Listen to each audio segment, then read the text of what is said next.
back to Virtual Family Life Science class. Today we're going to go over your new assignment and your new unit. Hope you had fun creating your donut. Our next unit is going to be on health and safety in the home. I'm doing this unit because usually as part of this course we get CPR and first aid certified. I think that's important because you never know when an emergency is going to happen in home, in the workplace, well, out in the community. Due to COVID this year, we can't exactly learn how to do CPR, and our nurse is a little busy. So we are going to modify this unit and learn a little bit about safety at home and work.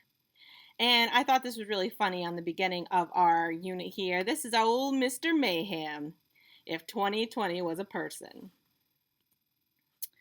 So accidental injury is the third leading cause of death in the United States, according to the CDC, though many of these incidents take place outside of the home.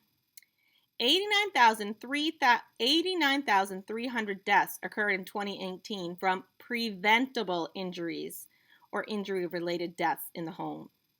At least 25 million injuries occurred in homes in 2018, with an estimated total economic toll of, hold on, $320 billion.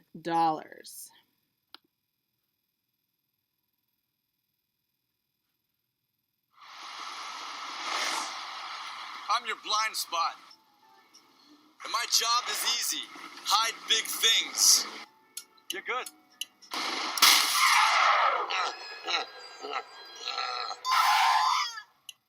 And with your cut rate insurance, you can be paying for this yourself.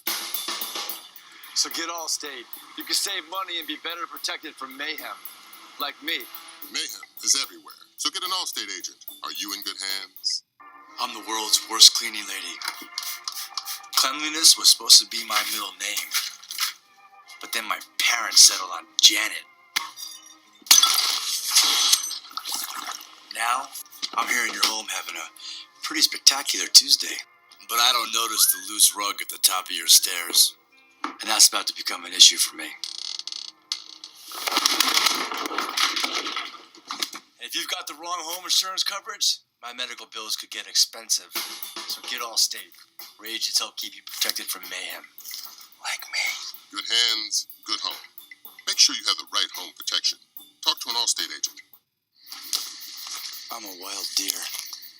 And I'm out here eating leaves and whatnot when I come across this road. And I'm like, what is this thing? That's when you come around the bend and I freeze in your headlights. Because that's what we deer do. If you've got cut rate insurance, you can be on the hook for thousands. So get Allstate. You can save a few bucks and be better protected from mayhem like me. So part of our assignment is we are going to try not to let mayhem become part of our lives. And we're going to do that by exploring some health and home safety. If you guys want to watch a little bit more of that, please feel free to continue on the link. Mr. Mayhem always makes me chuckle. So home isn't the safest place possible. Every year, there are up to 12,000 children's injury-related deaths, 48 million food-borne illnesses, 25 million in-home injuries, 2 million, oh, I said that wrong, 25,000? You can see it. 2,800,000 senior fall injuries and 1,300,000 residential building fires. Injuries. There are two types of injuries, intentional and unintentional accidental. An intentional injury is a result of a deliberate attempt to cause harm. The majority of injuries we see in the home are unintentional injuries, an injury resulting from an unexpected event or accident. There are many actions you can take to prevent such injuries. There are some strategies you can do to prevent these injuries. Injuries usually involve something called the accident chain. This is a sequence of events that leads to an unintentional injury. The situation, like waking up late and rushing out the door. The unsafe habit, like texting while driving. The unsafe action, driver not looking at the road. The accident, Driver crashes into the door back on a car who had to brake suddenly, and the result, the driver sprains his wrist, neck, and insurance goes up in cost. And here's another example of the accident chain. Breaking any of the links in this chain can prevent the accident and the resulting injury. The unsafe situation. Mark's alarm clock didn't go off this morning. As a result, he overslept and has to rush to get ready for school. An unsafe habit. Mark often leaves his books on the stairs. An unsafe action. Mark hurries down the stairs without watching where he's going. The accident. Mark trips over his books and falls down the stairs. The consequence. Mark lands on his wrist and sprains it. He's also late for school. So, some safety considerations at home and some things you should look out specifically when owning your own home is a household fire. Most household fires are caused by heating equipment, appliances, electrical wiring, and or smoking. There are 3 elements that contribute to a house fire: fuel, heat, and oxygen. They all must be present for a fire to occur.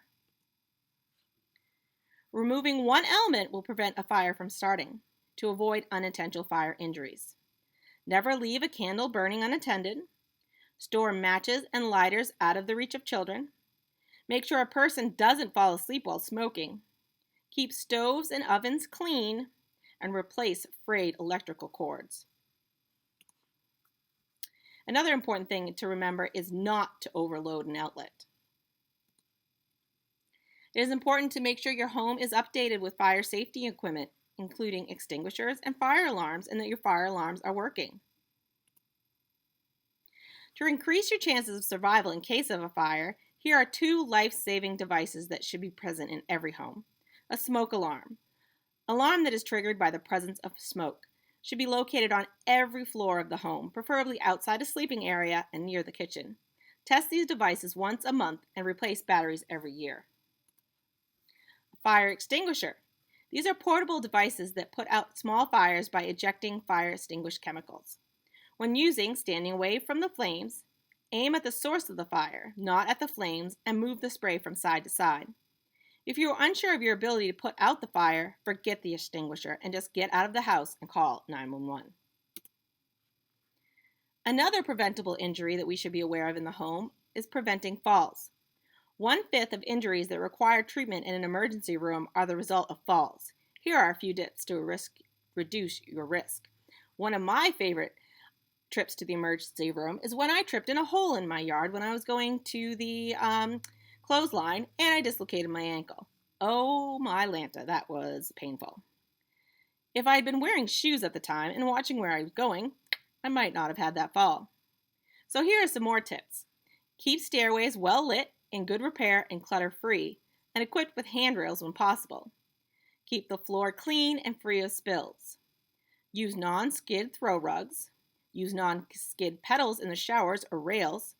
Use a sturdy step stool when reaching for high items up high, and don't run cords across where people walk. Improper electrical shock. Improper use of maintenance, electrical supplies, wiring, and outlets can cause severe electrical shocks. Unplug an electrical appliance immediately if anything seems to be wrong. Inspect cords periodically for signs of cracking. If it is frayed, replace it immediately. This includes y'all's chargers out there. Do not run cords under carpets or rugs. They can become damaged when walked on. Never use an electrical appliance near a wet surface. Don't overload outlets. And cover unused outlets with plastic protectors if small children are present. Here is a video I'd like you to go back and take a look at about a Texas girl who had unintentional consequences from using a plugged-in smartphone in the bathtub. I hope none of you are doing that at home. All right, let's talk about preventing some poisonings. Poisonings can happen by accident very easily in the home. According to the CDC, nearly 900,000 emergency room visits each year are associated with poisonings. About 90% occur in the home, and more than half involve children under 6 years of age. Most potentially poisonous products include detergents, disinfectants, paints, polishes, and insecticides. Keep medications in child-proof containers stored out of the reach of children.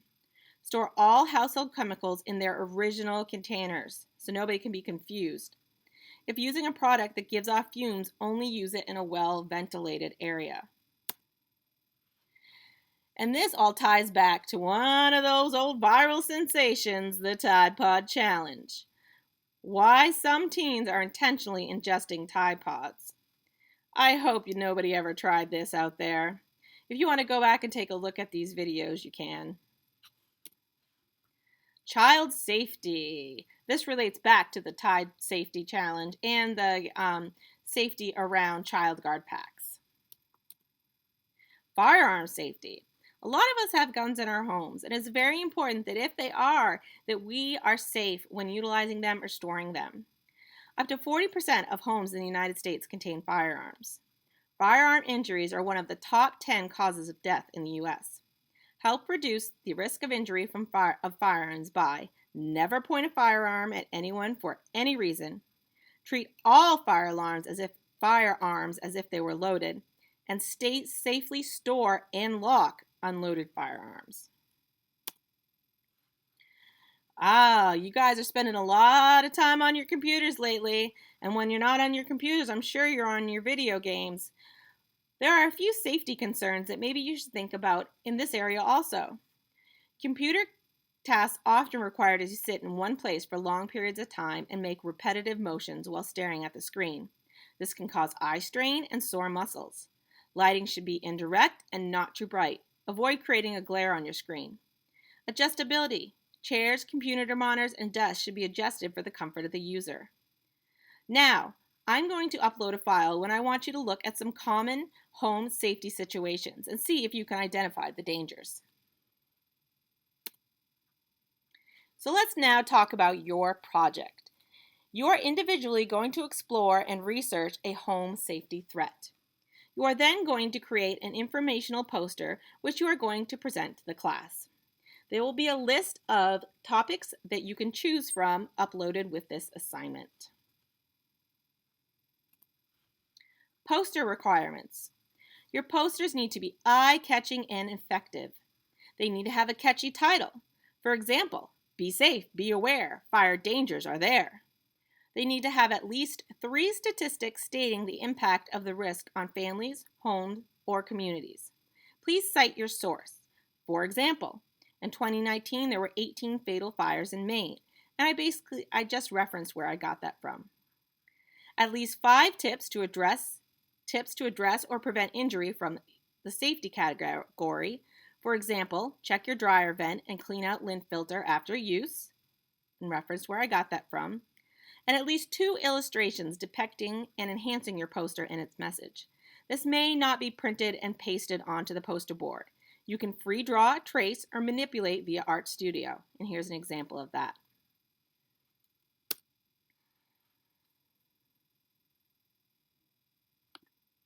So just so you know, here is your home safety problem solving situations I'm going to have you look at. I just want you to take a look at all these and identify where the safety concern is in each one. I will also be posting a list of all of your choices that you can choose for your safety poster topic. As always, if you guys have any questions, please feel free to reach out.